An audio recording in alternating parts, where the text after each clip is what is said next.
I followed Bo Lu all my life, bore him children, and even until his death, he never promised me a wedding. Among his belongings, I found a photo he had always kept in his wallet, and only then did I realize there had always been someone else in his heart. At the age of 70, I took poison to end my life. My 2 sons watched me struggle to die in the sunlit rain, unmoved. After I took my last breath, they had me cremated immediately and, finding it inauspicious, didn't even keep the urn. My ashes were flushed down the funeral home's drain, my belongings were tossed outside like trash. When I opened my eyes again, I was back to the time his white moonlight came to our door with a child, amidst their repeated accusations of me being cold-hearted and unwilling to take them in. I took out the divorce agreement and left that home without looking back. Yet, to my surprise, after I left, they completely fell apart. It's because of you that Godmother is still lying in the hospital. Someone as heartless as you. I don't want you as my mother. Little brother, why are you still talking to that wicked woman? Dad's here, hang up and come eat. The malice in the childish voice was impossible to hide. Listening to the dial tone in the receiver, I stared at my reflection in the mirror for a long time before realizing I had been reborn to the age of 27. And reborn to the 3rd day after Myra Gu brought her daughter to our doorstep. Myra Gu was Bo Lu's white moonlight. She had left the capital city 7 years ago without a trace, only to reappear before Bo Lu the day before yesterday, covered in scars and accompanied by her daughter. Bo Lu wanted to take her to the hospital, but she refused no matter what. Unable to persuade her, Bo Lu let her stay at our house without my consent. I was afraid of Bo Lu and also felt sorry for the injured Myra Gu, so I didn't say anything, but when I returned from hand-washing Bo Lu's and our 2 sons' undergarments, I found Myra Gu sleeping on my and Bo Lu's wedding bed, and her daughter even called me an idiot. I am the heiress of the Jiang group, and Bo Lu is my childhood groom. My mother fell seriously ill while pregnant with me. I was born prematurely and have slightly lower intelligence than average. When my mother was alive, she patiently taught me how to express myself, but Bo Lu never liked listening to me. The moment I spoke, impatience would appear in his eyes. After that, I tried my best not to speak in front of him. After my mother passed away, he became even more unwilling to listen to me. Over time, I no longer knew how to express myself in front of him. When my emotions erupted, I could only scream and shout. That day, in a fit of rage, I frantically drove them out. Bo Lu called me unreasonable and left with them. To this day, he hasn't returned, along with my 2 children, Lu Qian and Lu Ziyu. Today is the 7th wedding anniversary for me and Bo Lu. In my past life, I prepared a whole table of dishes that the father and his 2 sons loved. I originally planned to call them home as a gesture of reconciliation, but my son's words wounded me deeply. In my days, I tripped and fell, hitting my head. In my previous life, I couldn't understand why the child I carried for 10 months and painstakingly raised refused to call me mom, yet so readily called someone they had just met 3 days ago godmother. Now I understand. Inferior genes produce inferior offspring. In my previous life, it wasn't until Bo Lu died that I learned Myra Gu was his first love, and even Myra Gu's daughter was his. Due to my special circumstances, my mother always felt guilty towards me. After my father died in a car accident, fearing that I would have no one to protect me and would be taken advantage of after her death, she adopted Bo Lu from an orphanage. Originally intending to find me an assistant, she changed her mind after witnessing Bo Lu's talent and decided to make him my child groom. My mother often told me that Bo Lu would be my husband in the future, my only support, and encouraged me to spend more time with him to nurture our relationship. After that, I became Bo Lu's shadow. Bo Lu was exceptionally intelligent, having received a special elite education, and he joined the Jiang Corporation early to help his mother manage the company. Myra Gu was his good little sister from the orphanage. After he joined the Jiang Corporation, he used some means to specially recruit Myra Gu as his secretary, and the 2 of them began a secret affair right under my and my mother's noses. Bo Lu hated me for tearing him and Myra Gu apart. I will never forget the look in his eyes when he was dying. He had always looked at me with cold indifference, but in that final glance, even someone as foolish as I could feel the bone-chilling hatred in his gaze. He said, "Nora Jiang, I had wanted to treat you as a sister and care for you, but you made me and my beloved part for years, unable to return home. now that I'm dying, you deserve to go to hell. At that time, I still didn't understand what he meant. After all, in my understanding, we were husband and wife, so our beloved should have been each other, and our home should have been each other's home. It wasn't until I saw Myra Gu's photo in his wallet, until I was driven out of the house by Myra Gu before I could even recover from the grief of losing him, and all our assets were left to his illegitimate daughter with Myra Gu, that I finally understood the truth of everything. Turns out, the one he loved was Myra Gu, and his revenge had begun the moment Myra Gu left. Before his mother passed away, he followed her wishes and married me, promising to take care of me for the rest of my life. After that, he coaxed me into having one child after another, making me pour all my energy into the children, leaving me no time for anything else, let alone the company's affairs. So much so that I had no idea when he changed the company's legal representative or when he transferred all the assets. After his death, I truly, as he wished, went through hell. But as for his claim that I broke up him and Myra Gu, I personally know nothing about it. Bolu is 2 years older than me. While he was helping his mother manage the company, I was still in school. I just happened to see Myra Gu once when I went to visit him. At that time, I thought Myra Gu was even more foolish than me. She burned her own hand while making coffee for Bolu and even stumbled into Bolu's arms while walking. After I learned to walk, I never fell again. As for making coffee, my hands were steady when holding the cup. Back then, I just couldn't understand why, despite both of us being clumsy, Bolu treated Myra Gu with such indulgence, tenderness, and care, while he was full of impatience toward me. I told my mother about my doubts, thinking that Bolu probably didn't like me, just like everyone else. My mother comforted me, saying it wasn't true and that I shouldn't overthink it. But after that, I never saw Myra Gu again, until she returned 3 days ago. When both parties still have feelings, rekindling the old flame is inevitable. The leaves by the roadside swayed incessantly in the fierce wind, the sky was overcast, and lightning flashed with thunder, gripping the steering wheel. I still felt a sense of unreality. Subconsciously, I touched my belly. If I remembered correctly, I should be pregnant with Cece at this moment, in my past life. My 3 children and I were driven out of the house. Lu Qian and Lu Ziyu stayed with me for 2 years before they couldn't bear it anymore and went back to their godmother, Myra Gu. Only my youngest daughter, Cece, remained with me, although I may not be as clever as others. I still don't want the property my mother left me to be taken by someone else. I hired many lawyers, but Bolu had already informed those law firms before his death, and no lawyer dared to take on the case. I sought help from lawyers in other provinces, but they said that as an illegitimate child, I inherently had inheritance rights, making this case very difficult to win. By the time I had spent most of the emergency funds my mother had set aside for me, I still hadn't won the case. Without a house, the schooling of the 3 children became a problem. In the capital, where every inch of land is precious, the money I had left was far from enough to buy a house there. Additionally, the children's education would require a significant amount of money. I had no choice but to take them to a small, remote county town, where I bought a house and settled down. Job opportunities were scarce in the small county town. Being older and a single mother, I faced numerous rejections in my job search. Fortunately, my appearance was decent enough, and I eventually found work as a waitress at a nightclub. Being a waitress is looked down upon by others, and in the eyes of my 2 sons, I was also seen as inferior. Lu Qian and Lu Ziyu thought I was working as a prostitute at the nightclub, and their disgust toward me grew even stronger.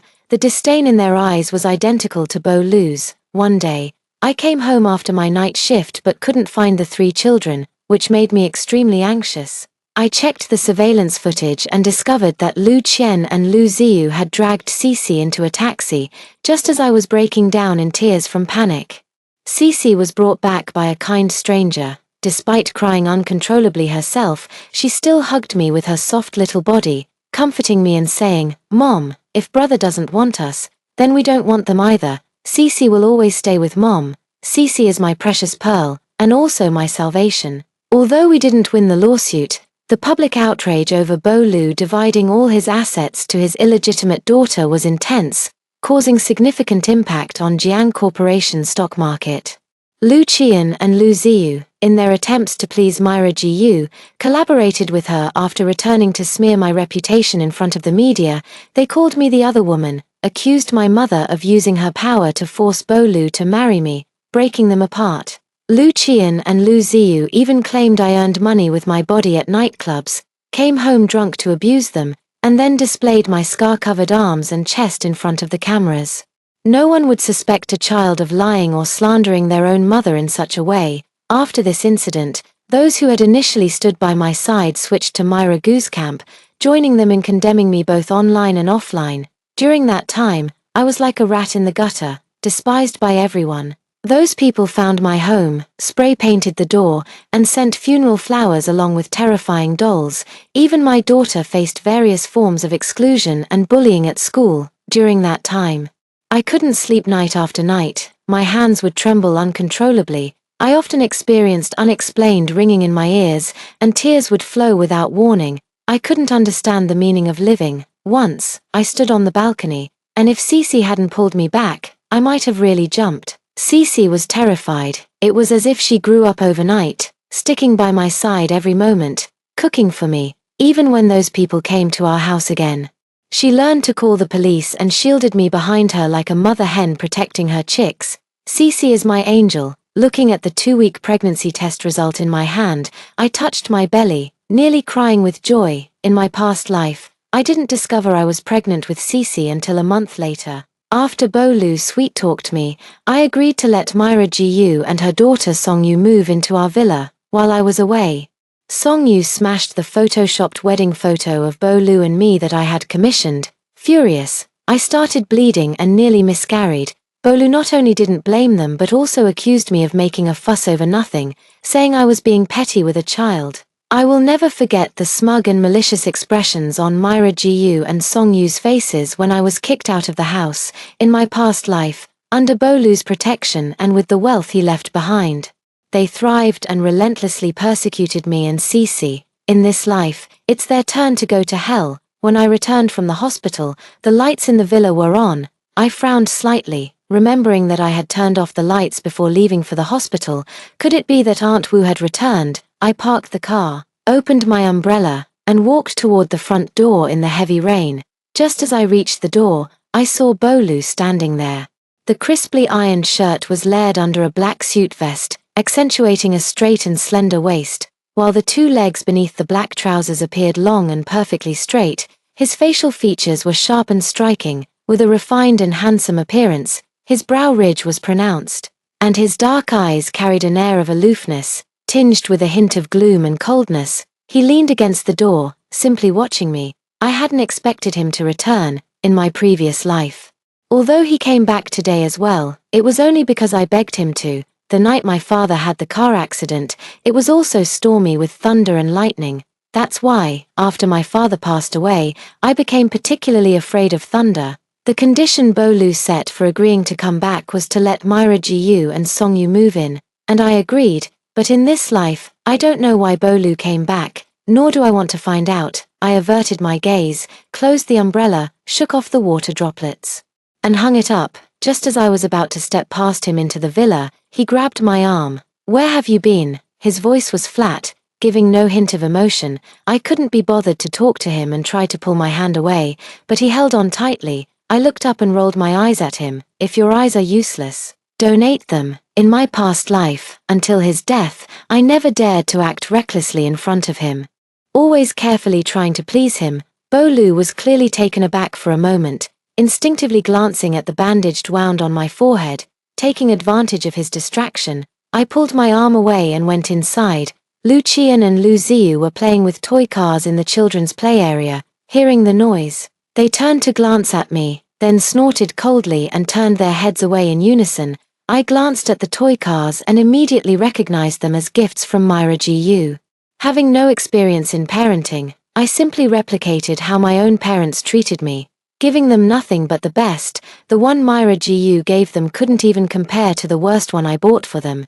Yet the 2 of them were utterly enamored with this race car. In my past life, there was a time when I was tidying up the playroom, and they couldn't find it. They hit and scolded me, asking who gave me the right to touch the things their godmother had given them. During dinner, They even threw a bowl at me, even though it was something from a past life. Thinking about it now still makes my heart ache uncontrollably. I took a moment to steady myself, then crouched down to change the shoes on my feet, just got back and was in a hurry to prove Cease's existence. Haven't eaten yet. Now I'm a bit hungry. After putting my bag away, I went to the kitchen. While plating the food, I heard Bolu's voice. Lu Qian and Lu Ziyu, come eat, I just ate at Godmother's place. I'm not hungry, Bolu said sternly, come here. When I brought out the food, I saw Lu Qian and Lu Ziyu reluctantly coming to the dining room, still holding their remote-controlled cars in their hands.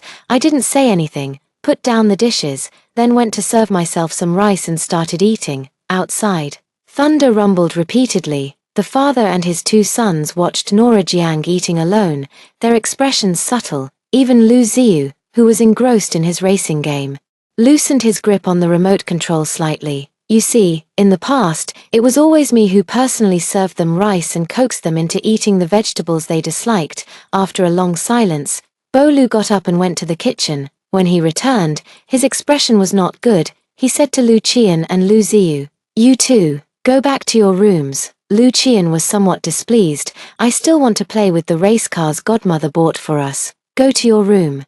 Sensing the sternness in Bolu's eyes, the two climbed down from their dining chairs and returned to their room. After the children left, Bolu sat down across from me, his dark eyes fixed intently on me. In the past, whenever Bolu stared at me like this, I would feel uneasy, like a child who had done something wrong, wondering if I had messed up again. But now, under his gaze, my appetite was so good that I ate an extra bowl of rice. In my previous life, after he left all the property to Myra Gu and her daughter, I had been frugal for so long and hadn't enjoyed such a lavish dinner in ages. Just as I wiped my mouth, I heard Bolu say, Myra Gu is being discharged from the hospital tomorrow. She doesn't have many friends in the capital, and staying outside would be inconvenient. I've asked Mrs. Wu to clear out a guest room. I threw away the tissue in my hand and interrupted him. The guest rooms are cramped. I'll vacate the master bedroom. You can handle the rest. The master bedroom is the marital home of Bolu and me. I had just finished speaking when Bolu's words came to an abrupt halt, a trace of disbelief flashing in his eyes, as if he couldn't believe what he had heard. What did you just say? Perhaps realizing his own lapse in composure, Bolu quickly adjusted his emotions and, frowning impatiently, said, Myra Gu was in the wrong last time, but she's always been naive and didn't think that much about it. There's no need for you to keep holding on to it. She lives with us and doesn't eat much. She's injured and raising a child alone isn't easy. Nora Jiang, when did you become so heartless? Didn't think that much. Heartless? Huh, I sneered. You can handle Myra Gu's matter however you want. No need to discuss it with me. With that, I stood up and left. A loud bang echoed behind me, followed by Bolu's voice, gritted through clenched teeth. Nora Jiang, you're really something.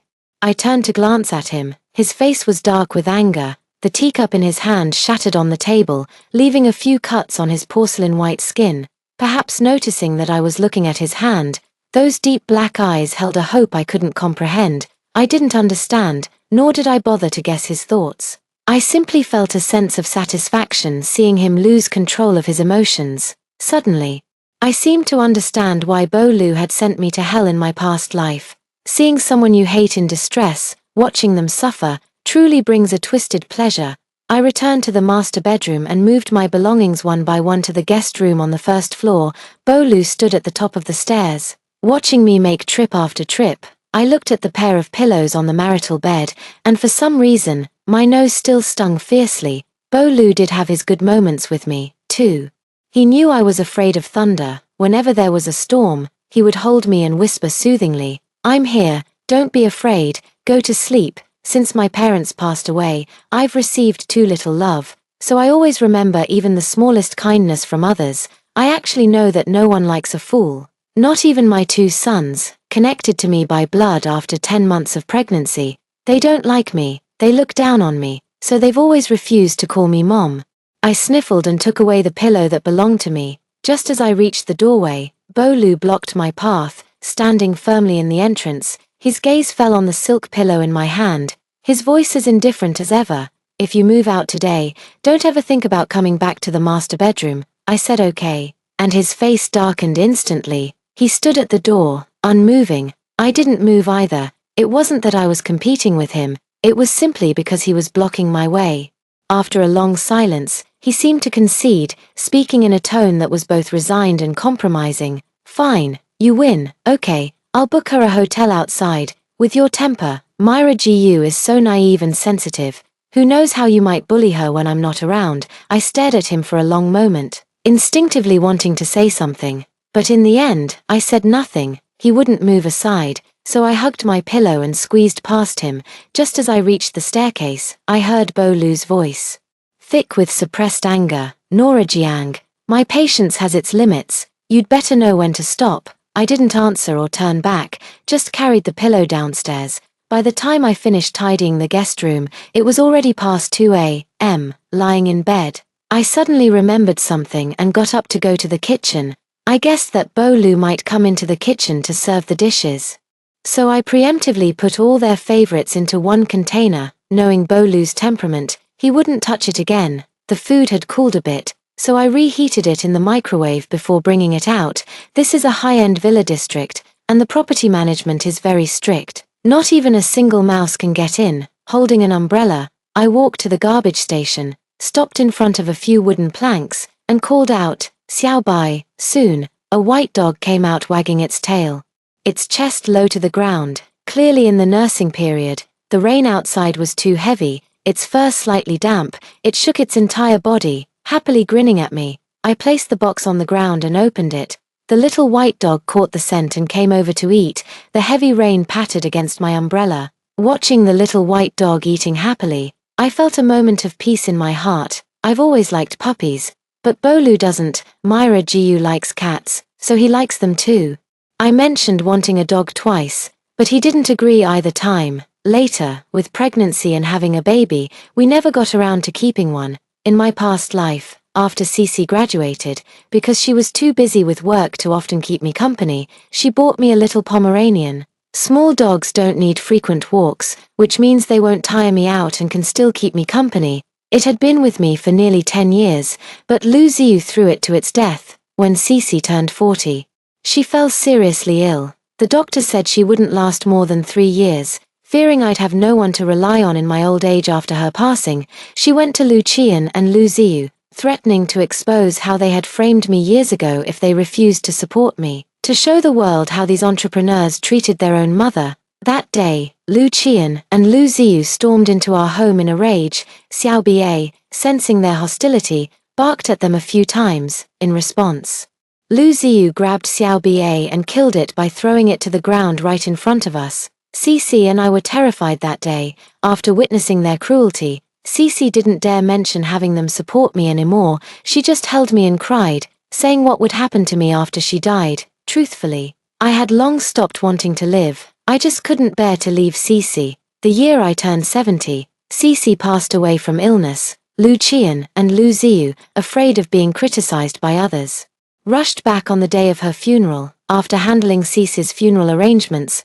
I ate a full meal, then sat on the rocking chair in the yard, holding Cece's favorite plush toy, basking in the sun. Once my body was warmed up, I took the sleeping pills I had saved for so long and swallowed them all with cold water. My stomach was writhing with sharp, knife-like pain. Just as I closed my eyes, a sudden downpour erupted from the clear sky. Cece was always the most afraid of me catching a chill. Whenever the weather turned cold, she would bundle me up in thick layers. I was afraid she would worry if I went down, so I struggled to climb back up, but it was just a rocking chair. No matter how hard I tried, I couldn't muster the strength to rise. By the time I tumbled awkwardly to the ground, Lu Qian and Lu Ziyu were walking toward me through the rain, holding a black umbrella. I begged them, pleaded with them to help me into the house. They remained unmoved by my pleas, merely watching coldly as I struggled in the sunlit rain. The sunlight stung my eyes, the icy rain stole my warmth, and all my thoughts were carried away by the wind. I snapped back to reality, wiped the tears from my face, and only after watching Xiao Bai eat and drink his fill did I finally go back. The next day, I got up early, first visited my parents, then flew to Haisha, and didn't return until evening. As soon as I reached the door, I heard laughter and cheerful voices coming from inside the villa. Myra Gu was wearing a white dress, her hair styled in a very ladylike manner, appearing gentle and serene. Combined with the bandages covering her body, she exuded a strong sense of fragility, making one instinctively feel pity for her. She was the first to notice me. Perhaps too surprised, she choked on her food while eating. Seeing this, Bolu naturally reached out to pat her back, his eyes filled with helpless affection. Yet he pretended to scold her. "You're already so grown up, how can you still be so careless when eating?" Meanwhile, Lu Ziyu immediately stood up to fetch her some water, saying obediently, "Godmother, here's some water." Looking at the harmonious scene before me, I felt a bit dazed, as if they were the real family. After all, Lu Qian and Lu Ziyu had never even poured me a glass of water, let alone said a word of thanks, while Bolu, if I choked while eating, would only look at me with disdain. After drinking the water, Myra Gu timidly glanced at me, her eyes filled with caution. Noticing her gaze, everyone in the room turned to look at me. The cheerful laughter came to an abrupt halt. Bolu's gentle and doting expression froze into ice upon seeing me, his face instantly darkening. Those pitch-black eyes swept over my face once before indifferently withdrawing their gaze, continuing to serve soup for Myra Gu. The two sons snorted coldly before also turning their heads away.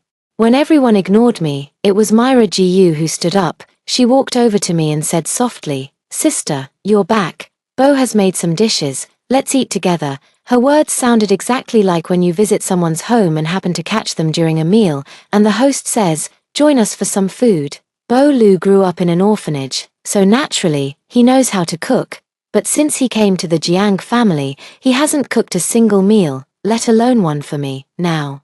The first meal he's made is for Myra Gu. I glanced at the table. Not a single dish I liked was there. As if sensing my thoughts, Myra Gu spoke apologetically. "Sorry, sister, we thought you weren't coming back tonight." So, I just glanced at them briefly before heading straight into the guest room. I put down my bag and went to take a bath. After a tiring day, lying in the bathtub felt so relaxing that all my pores seemed to open up, and I started to feel drowsy. When I came out after washing up, I saw Bolu standing on the balcony smoking. I don't know how long he had been there, but the whole room was filled with smoke, and I instinctively frowned. Hearing the noise, he turned to look at me. He didn't say a word, just stared at me with scrutiny. I went back to the bathroom and put on my underwear before coming out again. He didn't speak, and neither did I. As I was tidying up the clothes I had changed out of, Bolu's icy voice sounded behind me, "Nora Jiang. Aren't you going to explain?" I stopped what I was doing and looked at him, puzzled. "Explain what?" Perhaps my gaze was too indifferent. He looked at me, and his originally gloomy face momentarily stiffened. After a long pause, he spoke somewhat awkwardly. "Today, Ziyu and Qian almost arrived late for school." I sneered and looked at him, saying, "So you're blaming me for not waking them up today, not making them breakfast, and not sending them to school?" Before he could speak again, I continued, "Bolu, they're not just my children alone, I get tired too." Perhaps my tone was too sharp, or perhaps it was the first time I'd admitted exhaustion in front of him. Bolu froze for a moment, his thin lips parting and closing before he finally said after a long pause, "Then from now on, let the driver take them to and from school." I hummed in acknowledgement, then remembered something and added, "I'll be very busy from now on, so please pay more attention to the child's matters." Nora Jiang's words sounded like some kind of special instruction, inexplicably making Bolu feel uneasy. "Nora Jiang, what's really going on with you?" I didn't say anything more, averted my gaze, picked up the laundry basket, and headed to the laundry room. When I returned, Bolu was still in my room. He was leaning against the glass railing of the balcony, a cigarette but pinched between his slender fingers. Second-hand smoke isn't good for a pregnant woman's baby. Remembering Cece in my belly, I finally spoke up. "I don't like the smell of smoke." He paused, walked over to the coffee table, and stubbed out the cigarette in his hand. Seeing that he showed no intention of leaving, I spoke up. "Do you have something else to say?" He looked at me for a long moment and said, "I'm going on a business trip to J Country the day after tomorrow." When I heard J Country, I froze for a second. In my past life, he also went on a business trip to J Country, but it was 3 months later. That time Myra Gu deliberately provoked me, and I lost control and slapped her a few times, which Bolu witnessed. Furious, Bolu slapped me hard before taking Myra Gu and Songyu to Country J, where they stayed for 2 months. They slept together abroad, and upon returning, Bolu remained chaste for Myra Gu, cutting off all intimate contact with me, fearing I might bully Myra Gu again. He secretly bought an apartment in the expensive capital city for the mother and daughter without telling me. I only learned this after his death. When Bolu said this, there seemed to be a hint of expectation in his dark eyes. He must be happy to finally get rid of a burden like me and enjoy life freely with the one he loves. I heard that Country J also has the biggest and most beautiful meteor shower. I clenched my fist and gave a faint "oh" in response. After my reply, his reaction seemed somewhat odd, and he added, "It'll probably take about a month. In the previous life, his assistant also said it would be a month. But to keep Myra Gu happy, he kept delaying it again and again." I gave a hum of acknowledgement. Then remembered something and said, "If you're taking Myra Gu and Songyu with you, you'll need to handle Lu Qian and Lu Ziyu yourself. I might not be able to look after them." Bolu looked at me with an incredulous expression upon hearing my words. Why would I bring Myra Gu and Songyu along? His counter-question left me momentarily stunned. Could it be that he hadn't planned to take Myra Gu and Songyu with him? Before I could react, I heard Bolu say again, "And what do you mean by handle Lu Qian and Lu Ziyu on my own? You can't take care of them, Nora Jiang. What exactly are you trying to do? Want a divorce?" His dark eyes stared straight into mine, as if searching for something, or perhaps scrutinizing. I pressed my lips together and remained silent. At that moment, Lu Ziyu suddenly rushed in, hugging Bolu's leg and saying, "Daddy, I want to go to Country J too. Can you take me, my brother, godmother, and sister Yaya with you?" Lu Ziyu's words felt like a knife stabbing into my heart, leaving it bloody and raw. All these years, I've been a full-time mom, giving them my all, only to be met with their disrespect, neglect, and disdain. I don't understand where things went wrong. My eyes involuntarily grew hot, and the last trace of familial affection in my heart was completely severed at this moment. I clenched my fists, doing my best to steady my voice and keep it calm. Ziyu and Qian are doing well in their studies, and going to Country J won't hinder them. If they want to go, take them along. Bolu was silent for a long moment before looking at me and saying, "Nora Jiang, are you serious?" I nodded. He sneered and said, "Nora Jiang, don't you dare regret this." With that, he grabbed Lu Ziyu and stormed out, slamming the door behind them. The day they left for Country J, I personally saw them off at the airport. Just before boarding, the look Myra Gu gave me was both triumphant and pitying. She said, "Big sister, I heard the meteor shower in Country J is especially beautiful. I think you mentioned wanting to see it before. What a shame you're not coming this time. But don't worry, I'll take lots of photos for you." Telling Myra Gu I wanted to see a meteor shower was already 7 years ago. It was the first time we met. She went to pour coffee for Bolu and me, wearing high heels, and accidentally twisted her ankle, falling right into Bolu's arms. I thought she was a bit clumsy in everything she did, so I considered her one of my own kind and told her everything. At that time, Bolu was also there. I never expected that after all these years, Myra Gu still remembered me saying I loved watching meteor showers. "By the way, sister, don't worry. I'll take good care of Bo." When she said this, she deliberately emphasized the word care. I pretended not to notice her provocation and responded with a somewhat dejected which clearly made her even more excited. What Myra Gu didn't know was that while she was excited, so was I. Originally, I thought the divorce would take at least another 6 months. But since Bolu went on a business trip to Country J ahead of schedule, it means the divorce can also be moved up on the agenda. Moreover, I just heard Myra Gu personally say take care, which made me even more at ease. After they boarded the plane, I quickly called Attorney Zhong. Perhaps the excitement in my tone was too obvious, as there was a light chuckle on the other end, followed by a slightly lower than average female voice. "All right, I'll make arrangements for the J countryside immediately." After finishing the serious discussion, I asked her, "When will you arrive in Beijing?" "Around 5 p.m. "All right, I'll pick you up when you arrive." After hanging up the phone and leaving the airport, I asked the driver to take me to the company. Last time I went to Haisha, it was specifically to meet Attorney Zhong. In my previous life, her law firm ranked among the top 10 in the industry, specializing in serving women and helping thousands escape their struggles. At 70 years old, though she had stepped back from the front lines, she still commanded great influence in the business world. That year, Cece fell seriously ill, and the medical expenses exhausted all our savings. She wanted to give up on treatment. With no way out, I saw her in the news and flew to Haisha, where I waited for her for nearly a month. When she finally met me and heard my story, she came out of retirement to help me fight the lawsuit. Because the case was so old and there was no substantial evidence, coupled with Bolu's legally compliant maneuvers, she put in tremendous effort to help us win back 20 million. Although 20 million was a drop in the bucket for the Jiang Group at the time, for us, it was a lifeline. In the courtroom, when I saw her, with her hair graying yet still dominating the scene, all I felt was admiration. I truly wanted to become someone like her. I've learned about Lawyer Zhong's past from a young age. Lawyer Zhong witnessed her mother being abused by her father. Her mother wanted a divorce but couldn't due to various reasons, until she was beaten to death. But she was too young at the time, and both families, fearing she would have no one to care for her, signed a letter of forgiveness. As a result, her father avoided prison. Her father treated her poorly and even took money from an old bachelor, intending to marry her off. It was she who found a way to escape. When she became a lawyer, the first person she personally sent to prison was her own father. Both she and Bolu fought their way up from the bottom, but their paths were different.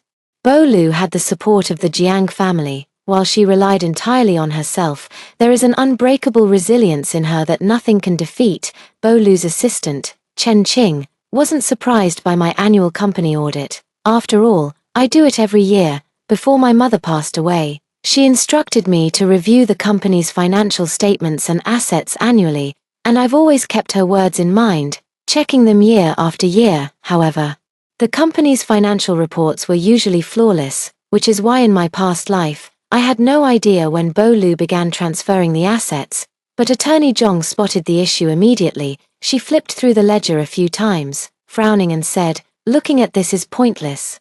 Have the finance department bring over the internal accounts." I was stunned. Internal accounts? Attorney Zhong's brows furrowed even deeper. You don't even know if your company has internal and external accounts.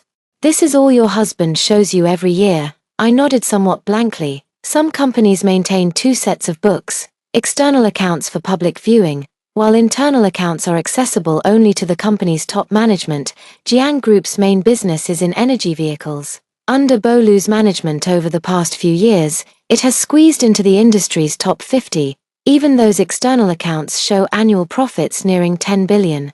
Chen Qing was momentarily taken aback when I mentioned wanting to review the internal accounts, casting a wary glance at Attorney Zhong. Then, I heard him say in a strictly professional tone, "Madam, reviewing the internal accounts requires President Lu's approval. President Lu is currently on a flight, and I will notify him immediately upon his landing." I sneered. What, as the chairman of the company, don't I even have the authority to view the internal accounts? Chen Qing responded with ease. Madam certainly has this authority. It's just that the group, before he could finish speaking, I immediately made an internal call to summon the finance director. Together with Attorney Zhong and his team, we conducted a thorough inventory of the company's assets, which took nearly half a month to complete. Bolu never called me again after the one angry phone call he made on the day I checked the internal accounts. On social media, I often see him attending various business gatherings and banquets with Myra Gu, who holds his arm, smiling like a flower, a perfect match of talent and beauty. In his free time, he takes Myra Gu and their 3 children on outings, watching meteor showers together and making wishes under the starry sky. In the past, seeing these photos would have broken my heart, and I would have called him, trying every possible way to bring him back. But now, I'm not very moved. And I even feel that Myra Gu has become somewhat useless. It's been over half a month, and there's still no progress between the two, apart from capturing them holding hands at the banquet. The detectives Zhong Lu hired have hardly recorded any other intimate gestures. Even the surveillance installed in Bolu and Myra Gu's hotel suite by the detectives didn't capture any inappropriate behavior. After Bolu arrives at the hotel, he stares at his phone for about 20 minutes. As if waiting for someone's message or call. I don't know what he was thinking. With his lover right beside him, how could he still have the mind to think of other things? Just like that, over 20 days passed without any movement from them. just as I was getting anxious enough to consider some underhanded tactics. The two finally made progress. Myra Gu supported the heavily drunk Bo Lu into his room. Lawyer Zhong watched the footage on the monitor in silence for a long while before turning to me and saying, "Do you want to avoid them first? After all, for people who were once in love, seeing their ex with someone else, it's bound to be painful." I shook my head, staring at the two on the screen. As soon as the hotel door closed, Bo Lu pressed Myra Gu against it and kissed her. Myra Gu in the frame clearly froze for a moment before responding enthusiastically, like a match to Tinder. The two kissed passionately, unable to tear themselves apart. By the time they reached the bed, their clothes were already scattered across the floor. At the critical moment, Lu Qian and Lu Ziyu inexplicably appeared outside Bo Lu's room. I had barely thought this is bad when Lu Qian swiped his card and entered. Upon seeing the two naked and entangled, they began shouting and screaming. Bo Lu was startled awake by a sharp noise and immediately pushed Myra Gu away. Frantically searching for his clothes, Lu Qian ran into the hallway and called me. I hesitated for a long moment before swiping to answer. Through the receiver, his voice was tinged with helpless sobs. It was the first time I'd ever heard him call me Mom so directly. "Mom, come to Country J right now. Fly here immediately." I looked at the computer screen and asked very calmly, "What's wrong?" Lu Qian on the other end of the phone was already crying, saying intermittently, "Daddy and that bad woman were hugging naked. Come quickly, come now, bad woman." I never thought there would come a day when Lu Qian would call his beloved godmother a bad woman. Bo Lu, dressed in a pure white robe, came out into the hotel corridor to comfort the crying Lu Qian. But Lu Qian wouldn't let Bo Lu get anywhere near him. Meanwhile, inside the room, Lu Ziyu was punching and kicking the naked Myra Gu, who reached out in an attempt to restrain him. In the high-definition footage, Myra Gu's fair neck was covered in dense love bites. I watched this farce and said, "What nonsense are you talking? You must be mistaken. I'm busy right now, so I'll hang up first. Have fun." After speaking, I hung up the phone and looked at Lawyer Zhong, asking, "Does this count as evidence?" Seeing Lawyer Zhong nod, I heaved a deep sigh of relief. About half an hour later, another assistant accompanying Bo Lu arrived and took Lu Ziyu and Lu Qian away. Bo Lu walked in, looking at Myra Gu's disheveled appearance. It was unclear what the two had said, but Myra Gu's face was full of grievance. After Myra Gu left, Bo Lu sat on the leather sofa. His reaction was somewhat different from what I had expected. Probably still not having cooled down, he looked rather dejected. He picked up the cigarette again, lit it, but didn't smoke it, just held it between his fingers. His dark eyes were fixed on the phone on the table, motionless, as if awaiting some kind of judgment. Perhaps because there were no outsiders, he no longer bothered to conceal his emotions. As time passed, I could sense his unease and agitation. The cigarette between his fingers gradually burned down over time. Bo Lu numbly raised his hand, stubbed out the nearly finished cigarette in the ashtray, then let his hand drop weakly. Those usually sharp dark eyes were now filled with confusion, unease, and a deep, profound despair. After a long while, he called me. I didn't answer. He called 5 times in a row, and I didn't answer any of them. Suddenly, a message from him popped up on WeChat. "Nora Jiang, pick up the phone. Now that I have the evidence, I can't be bothered to talk to him." So I blocked both his calls and his number directly. He made another phone call, then sent a message. Probably realizing I had blocked him, he got so angry that he threw his phone to the ground, shattering it into pieces. I noticed a red dot there and clicked to open it, only to see Myra Gu's selfie with clearly visible strawberries, accompanied by the caption, "Big Brother doesn't know how to cherish a delicate beauty at all." At a glance, I knew she had set it to be visible only to me. In her previous life, she often did this, posting many WeChat moments visible only to me. When I took screenshots to confront Myra Gu and Bo Lu, Myra Gu claimed I had someone Photoshop them, saying if I couldn't tolerate her, she would leave on her own. There was no need to tarnish her reputation. Bo Lu believed her and then turned around to accuse me of being malicious. I had no interest in paying attention to Bo Lu's emotions anymore. I turned off my phone and started drafting the divorce agreement with Lawyer Zhong. I suppose even the heavens looked down on that scumbag Bo Lu. The next day, on his way back from negotiating the last deal, he got into a car accident.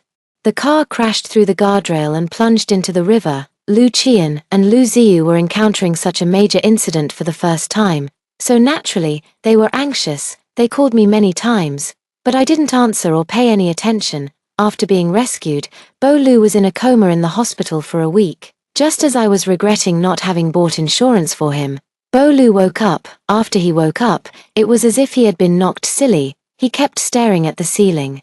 Ignoring Lu Qian and Lu Ziyu when they spoke to him, Lu Qian anxiously called me again, but I didn't answer. The doctor came to examine him, yet he remained motionless in that position, as if he were dead. When I returned from a meeting, I received a call from the detective saying Bo Lu had suddenly pulled out his 4-tube and disappeared without a trace. I reviewed the surveillance footage before Bo Lu's disappearance. He roughly yanked the needle from his hand without bothering to tend to it, letting blood flow from the back of his hand to his fingertips before dripping onto the floor. Lu Qian and Lu Ziyu called me again. Even his assistant reached out to me, annoyed. I simply set up automatic blocking for calls coming from Country J. Chen Qing also received the news and rushed into my office in a panic. "Madam, President Lu has gone missing in Country J." Without even looking up, I casually replied. "Someone that big can't get lost." Perhaps because my demeanor was too calm, he frowned and said, "Madam, the 2 young masters are very worried and have been crying. Would you like to call and comfort them? They'll stop crying when they're tired." Assistant Chen: "Is there anything else?" Chen Qing seemed to have reached her limit and said to me, "Chairman, you ignored President Lu's car accident in Country J, and now you're neglecting your son when he needs you. Do you have no heart? All of President Lu's hard work over these years might as well have been for nothing." After speaking, he went out to communicate with the assistant over there to resolve the matter. I didn't say anything and directly sent the termination email to the HR department. Whether Bo Lu is missing or dead doesn't affect me much, but it will likely impact Jiang Corporation's stock. I called attorney Zhong in, thinking about how to handle the situation publicly if Bo Lu were to go missing. Just as everyone was overwhelmed by Bo Lu's disappearance, I returned home to find him bustling around the kitchen in an apron, with all my favorite dishes laid out on the dining table. I froze for a moment, almost doubting if I was hallucinating. He didn't look well. His beautiful eyes were bloodshot, as if he hadn't had a good night's sleep in ages. When he saw me, he stiffened slightly, then spoke up somewhat awkwardly. "Are you back?" I gave a soft hum in response, my gaze involuntarily flickering to the hospital gown he was wearing, unsure what he was up to. Noticing my glance at his hospital gown, his dark eyes suddenly lit up, looking at me with a hint of anticipation as he said, "I was in a car accident in Country J." His gaze was too strange. In this life or the past, I've never seen such a look in his eyes, eager, aggrieved, yet with a hint of seeking care. It was very much like a puppy begging for its owner's attention and affection. I frowned. Feeling somewhat uneasy inside, I uttered an "oh" and said nothing more, sitting at the dining table and staring at the dishes before me. "Is there anything else you'd like to eat? I'll make it for you." Bo Lu's voice when speaking to me was practically gentle compared to his previous indifference. In the past, he only used this tone with Myra Gu, treating everyone else with coldness. I shook my head and couldn't help but sigh. "This is the first time you've cooked for me." He pursed his lips and remained silent for a moment before saying, "In the future, whatever you want to eat, I'll make it for you." Whether in my past life or now, hearing such words from Bo Lu's mouth is nothing short of shocking to me. I reasonably suspect that he knew I had discovered his affair with Myra Gu and wanted to strike first. Quietly eliminating me to seize my assets, I tightened my grip on my phone, unwilling to let the situation drag on, and shook my head as I spoke. "No, Bo Lu, we no longer have a future, do we?" I saw Bo Lu visibly stiffen, then act as if he hadn't heard, saying, "I remember there's pineapple in the fridge. I'll make you sweet and sour pork with pineapple." With that, he turned to leave. I didn't understand why he was pretending not to get it, so I spoke bluntly, "No matter how much you make, I won't eat it. I find it disgusting." Bo Lu froze instantly, his handsome face turning deathly pale in an instant. He looked at me, his voice hoarse as he said, "Nora, I'm not dirty. Lu Qian called me and said you were hugging Myra Gu naked." I didn't. "Nora, listen to me." As Bo Lu spoke, he reached out to grab my hand. I recoiled in disgust and said coldly, "Don't touch me." Seeing the disgust in my eyes, he immediately froze, at a loss for what to do. The air was so quiet you could hear a pin drop. I sat, he stood, and after a long silence, I spoke. Bolu, let's get a divorce. Nora, no, let's not get a divorce, please. Bolu's voice was hoarse, filled with pleading and even a hint of humility. Humility. I never thought Bolu would be associated with the word humble. Even when he was in the orphanage, he carried himself with pride. I thought of the astronomical figures in the internal accounts, and of Bolu's talent. A genius like him naturally has the capital to be proud and would not feel inferior, not to mention how humble he was in front of an enemy, someone he considered as low as dust. His eyes quickly reddened, and he almost choked out, Nora, I'm a jerk, hit me, scold me, whatever you want, just please. Let's not get a divorce, I beg you. His pain doesn't seem feigned. I don't understand. Marrying Myra Gu was something he dreamed of in his past life. Bolu, I know you've always loved Myra Gu. Don't you want to marry her openly and grow old together? Remembering something, I spoke again. The matter with Myra Gu is our Jiang family's fault. If we hadn't adopted you, you might not have been separated from her. If I hadn't complained in front of my mother back then, you wouldn't have been apart for 7 years. Attorney Zhong told me that at such a critical moment, we shouldn't push them too hard. Those three have no conscience. If provoked, they might harm me and Cece. And the loss would outweigh the gain. Before achieving our goal, while he's still feeling guilty, it's fine to press the advantage and say some soothing words. Thinking this, I added, moreover, Ziyu Lu and Qian Lu don't like me as their mother either. They prefer Myra Gu, so even if we get divorced, it won't really affect them. Every word I said was carefully chosen, and I guess they were what he wanted to hear, what he desired. But I don't know which word suddenly struck a nerve.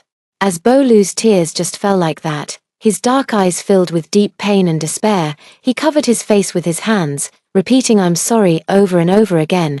His reaction was truly unexpected, even illogical. Did he get into a car accident in Country J and hit his head? Fearing he might do something drastic, I said, Bolu, you should still remember the agreement you signed before our marriage. I'm giving you 3 days to think it over. If we divorce by agreement, I'll give you 20 million. If you sue for divorce, you won't get a penny. If you've made up your mind, then, I hadn't finished speaking when Bolu's next sentence sent me plummeting into an icy abyss. He raised his head, his eyes bloodshot as he stared at me and said, Nora, I've come back too. Those lightly spoken words struck me dizzy and disoriented.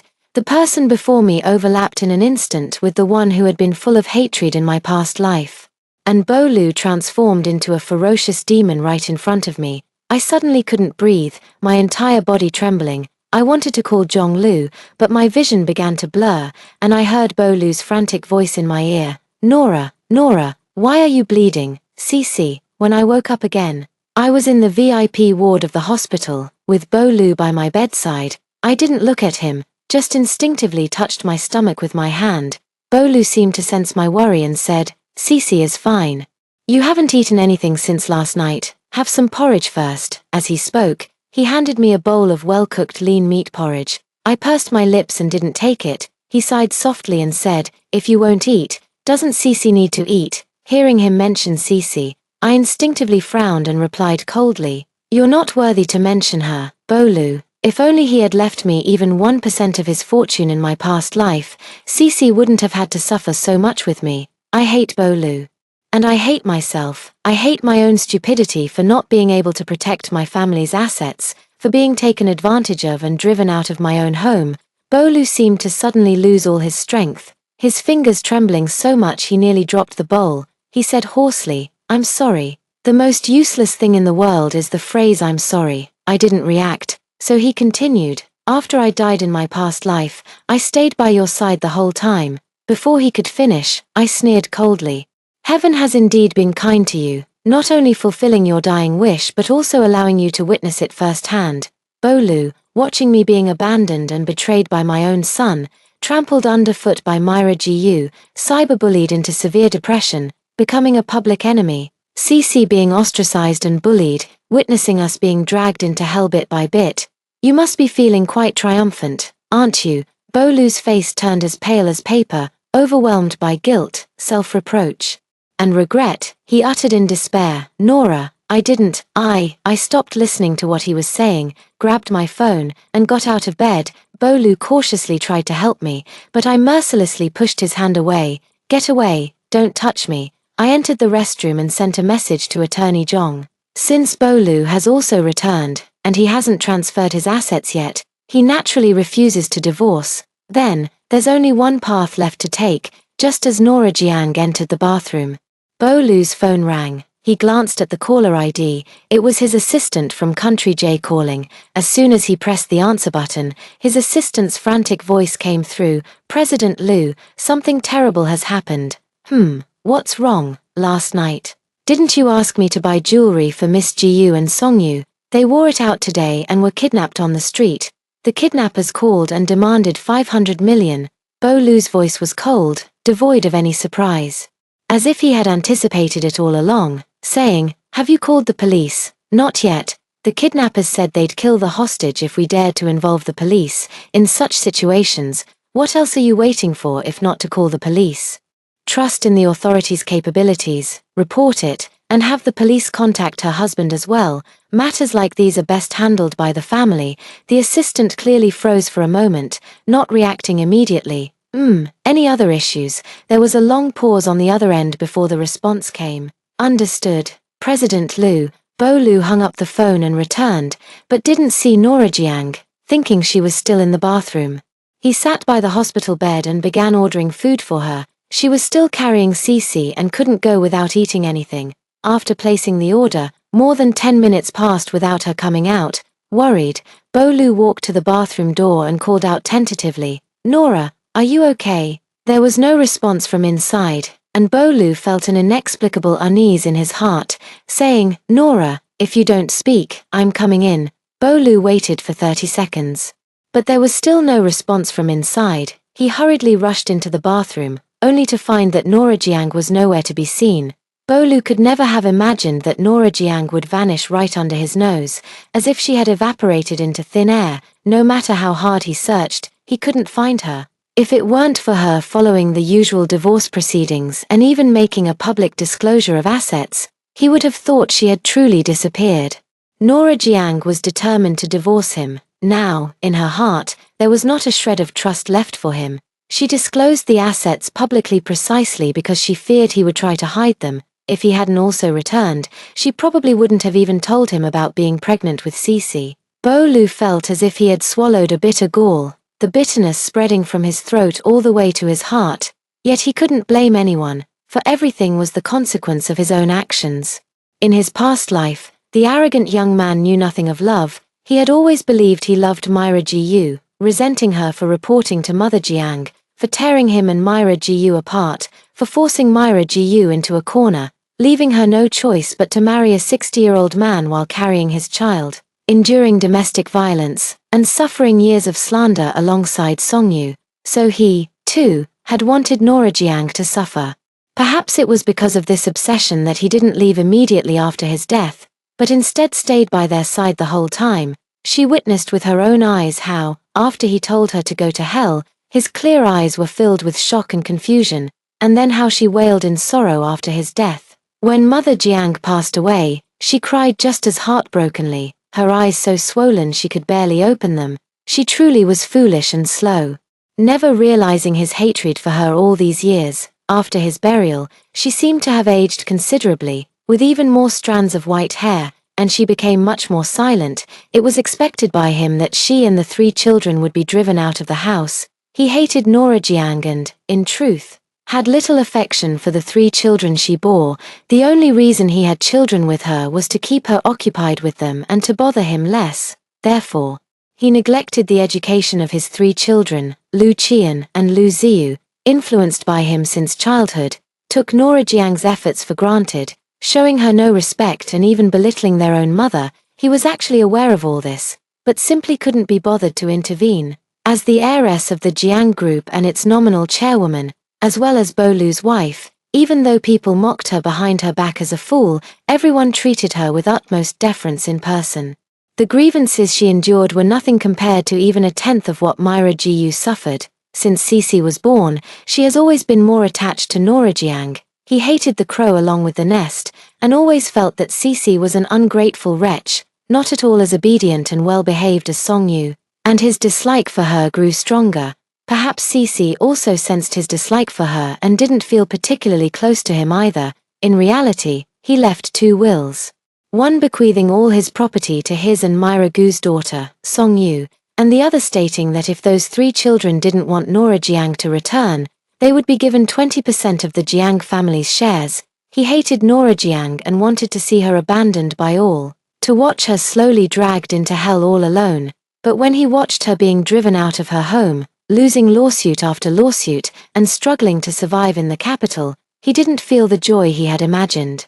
Even when she lost the lawsuits and secretly cried alone in a corner, he would feel a suffocating tightness in his chest.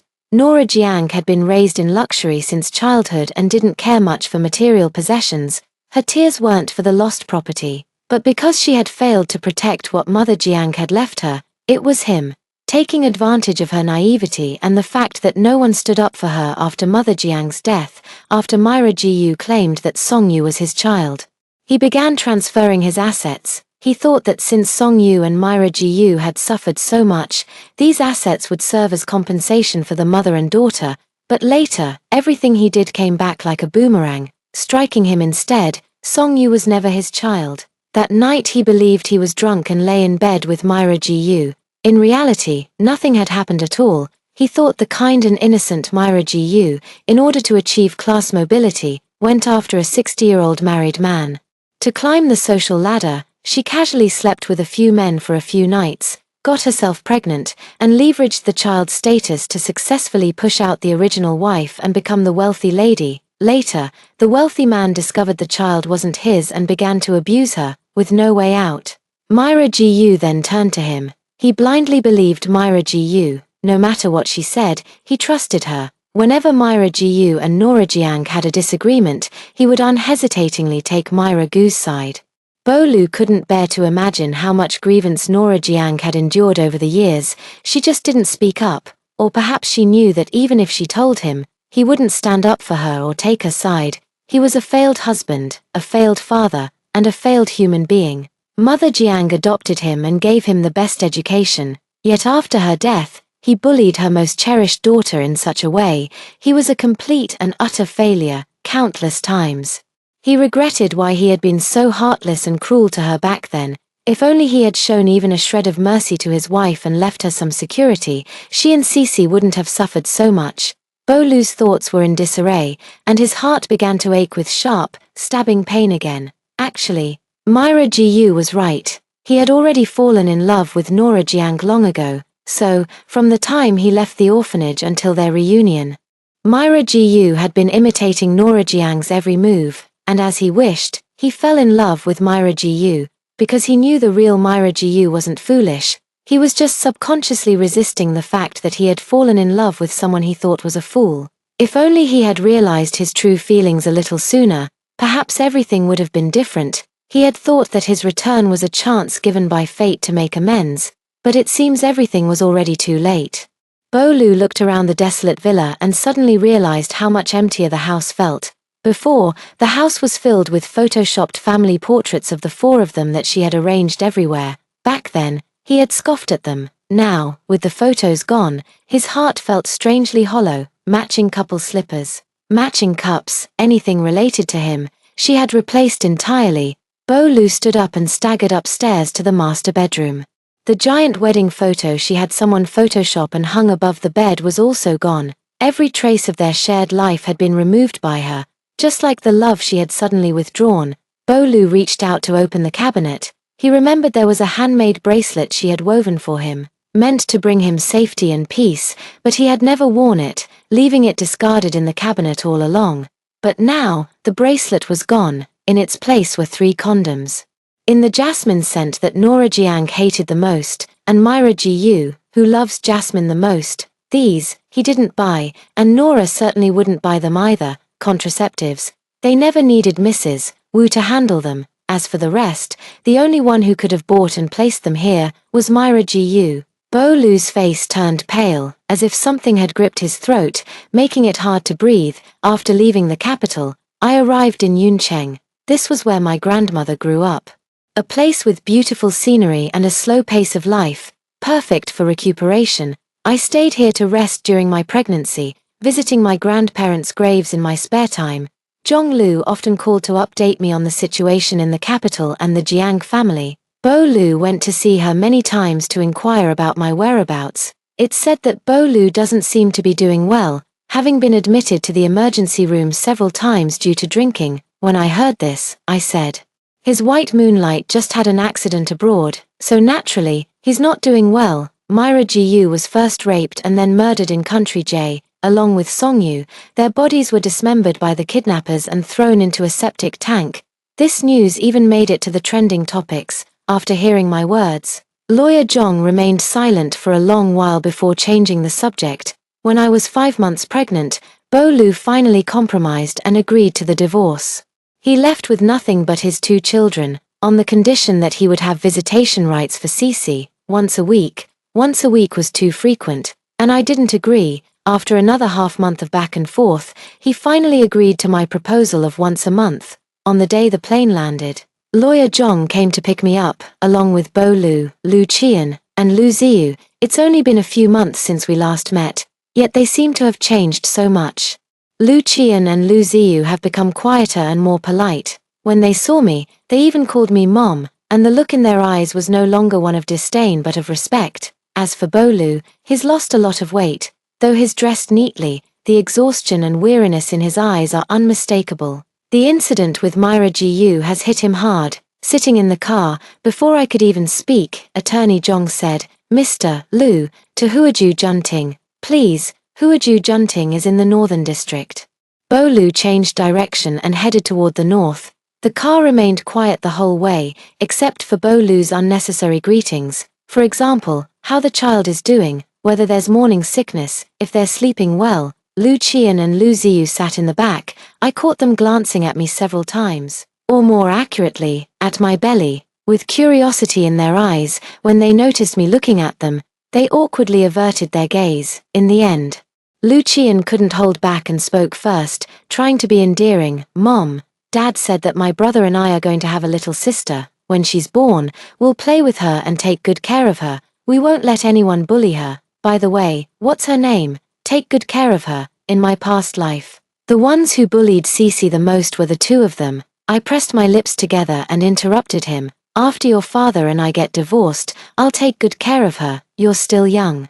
Just focus on taking care of yourselves. Mom, are you divorcing Dad? Lu Qian's voice carried obvious shock, as if he had just learned this news. I paused and looked at Bo Lu, who was driving, saying, didn't you tell them? Bo Lu tightened his grip on the steering wheel and said, didn't have time. The trial is tomorrow. And he says he didn't have time. Lu Qian and Lu Ziyu began to cry, just like many children do when they learn their parents are getting divorced.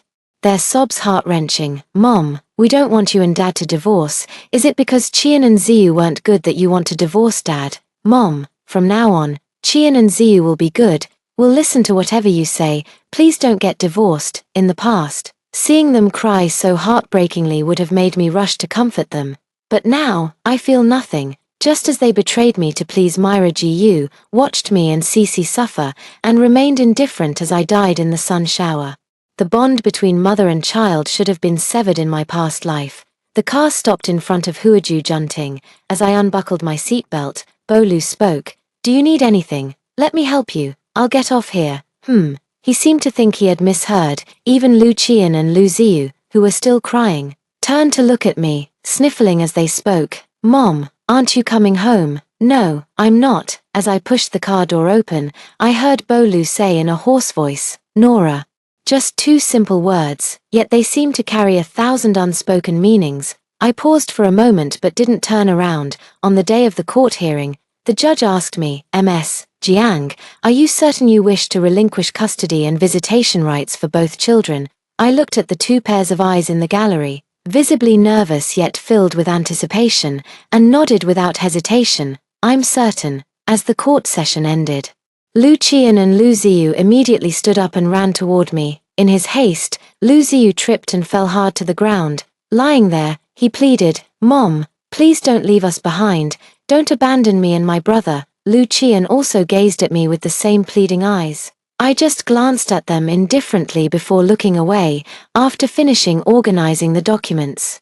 I had just stood up when Bo Lu grabbed my hand. He said with reluctance, "They're still young now, are you really going to abandon them?" I didn't want to hear what he had to say and simply looked at him, replying, "Bo Lu, you surely haven't forgotten how they treated me in our past life." Bo Lu's face trembled, his grip on my hand gradually loosening. After a long pause, he finally spoke in a hoarse whisper, "I'm sorry, I failed to teach them properly." I said nothing more, nor did I linger. Lifting my foot, I walked away without another word. "Mom, please don't leave us." Behind me, the heart-wrenching cries of my 2 children echoed. I clenched my fists, suppressing my maternal instincts, and walked straight out of the courthouse doors. After the divorce, my life finally began to find its footing. Attorney Zhong's law firm is still in the financing stage. I invested a significant amount of money to become her partner and purchased an office building in the best location in the city center of the capital, establishing the firm's second branch. While focusing on my pregnancy, I enrolled in online courses taught by top global business PhDs and hired a professional manager to take over Bo Lu's position. Few can match Bo Lu's talent. It's been less than 3 months since he left, yet the Jiang Group's performance has nearly plummeted. And even product updates have begun to receive widespread negative feedback in the market. For a long-established company like the Jiang family business, reputation is of utmost importance. I was so anxious that I was losing hair and couldn't eat for days. This really worried Attorney Zhong. "You must eat. Even if you don't, my goddaughter still needs to," he said. I stared at the company's financial statements with a frown and said gloomily, "I haven't had much appetite lately." Zhong Lu originally ran her own company, and her abilities far surpass mine. She picked up the statements in my hand, glanced at them, and immediately furrowed her brows. "In just 3 months, we've lost nearly 8 billion. How did this happen?"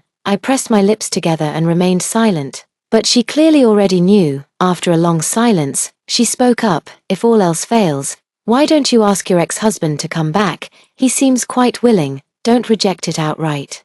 Professional matters should be left to professionals. After all this is yours now. If he comes, he'll just be working for you. With me here, I'll keep an eye on the company's finances. He won't be able to touch a thing. Some men just don't know what they've got until it's gone. He's a classic case. Anyway, he has you in his heart now, and he's talented, highly capable. All that love-hate drama, what does it matter compared to money? Just call him over, learn from him.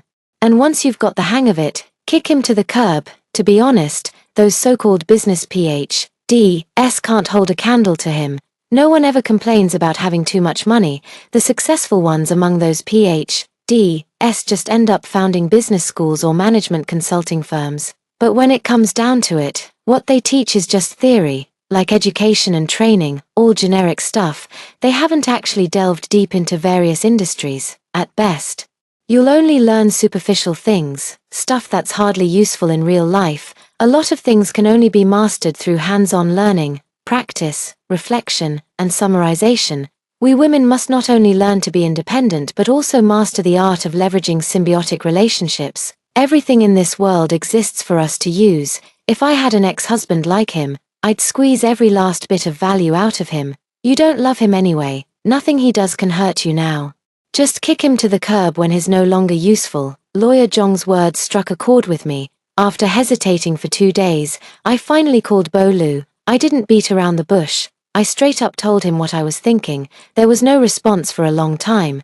But Bo Lu wasn't a fool. Moreover, he had been reborn. And with his abilities, he certainly wouldn't fare worse than at Jiang Corporation. "If you're unwilling..." "No, I'm willing, Nora, I'm willing. I'll go back tomorrow." Hearing Bo Lu's somewhat excited voice through the receiver, I frowned and said, "You should call me Chairman Jiang."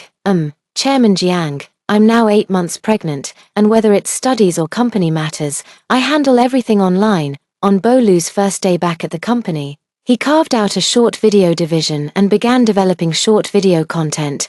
How popular short videos will be in the future, both he and I know it. I just didn't expect him to develop it now. I thought he was going to go solo. In my imagination, we were supposed to be locked in a life-and-death struggle. I never imagined that after the divorce, we could still coexist peacefully. It's just that when I see him now, my heart no longer races, I no longer feel inferior or awkward, and I no longer worry about whether he likes me or dislikes me. I've started to take on the demeanor of a boss, even feeling pleased about the soaring performance brought by his return.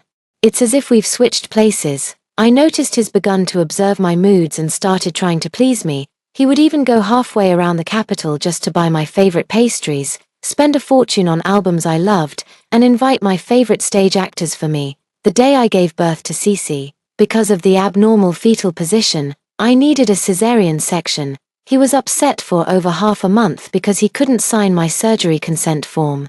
Even Lu Qian and Lu Ziyu learned to give me gifts in various creative ways.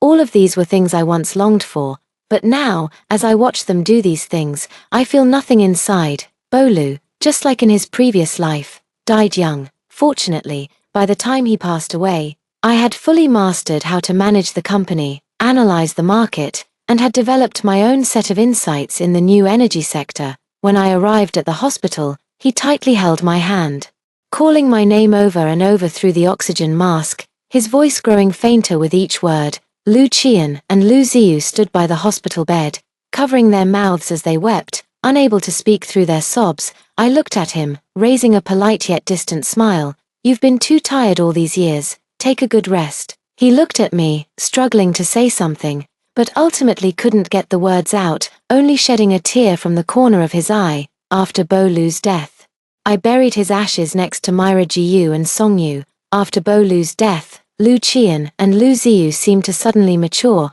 On Mother's Day, they bought me many gifts and also brought many for Cece. So many that I couldn't hold them all in both hands, perhaps having just lost their father. They projected all their filial affection for their parents onto me. They looked at the villa behind me, their eyes filled with a certain expectation.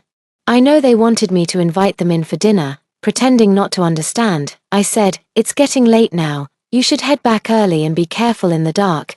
They left disappointed, while I turned back into the house, carrying the gift box in my hand. As I passed by the trash bin at my doorstep, I threw everything in my hands into it. Right after tossing them, I caught sight of two figures in my peripheral vision. Turning around, I saw Lu Qian and Lu Ziyu standing there, each holding a clumsily knitted scarf, clearly handmade by them. They looked at the discarded gifts in the bin, then turned the same heartbroken gaze toward me. I pursed my lips and, after a long pause, said, "Since you've all seen it, don't come any more from now on. I still can't bring myself to like you, even loathe you." Their tears fell just like that, trembling lips calling me Mom, but I no longer paid any attention, entering the house and closing the door. They stood at the door for a long time, then left in dejection. After that night, we never saw each other again. As for how they're doing, I'm not really sure. In any case, Cece and I are living very happily.